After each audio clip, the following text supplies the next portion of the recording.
اعوذ بالله من الشیطان اللعین الرجیم. بسم الله الرحمن الرحیم.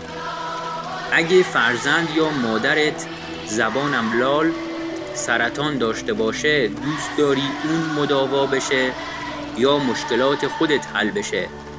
برای کدوم دعا میکنی؟ اصلا مشکلات خودت به چشمت میاد؟ حالا اگه مشکلی در عالم باشه که با حل شدنش تمام مشکلات مردم جهان حل بشه چی؟ برای حل بزرگترین مشکل جهان دعا میکنی یا برای حل مشکلات خودت یا دیگران؟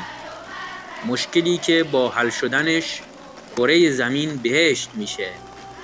بله، درست حدس زدی. مشکل غیبت حضرت امام عصر عجل الله تعالی فرجه الشریف.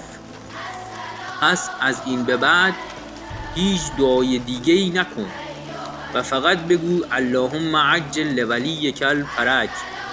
در هر حالی که هستی، چه نشسته، چه ایستاده، چه دراز کشیده، چه نیمه خواب، چه در حال غذا خوردن و در همه حال با زبان یا قلب و ذهنت.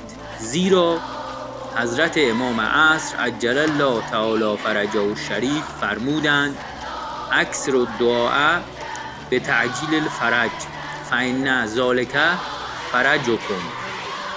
برای تعجیل فرج بسیار دعا کنید، زیرا همین موجب فرج و گشایش شماست.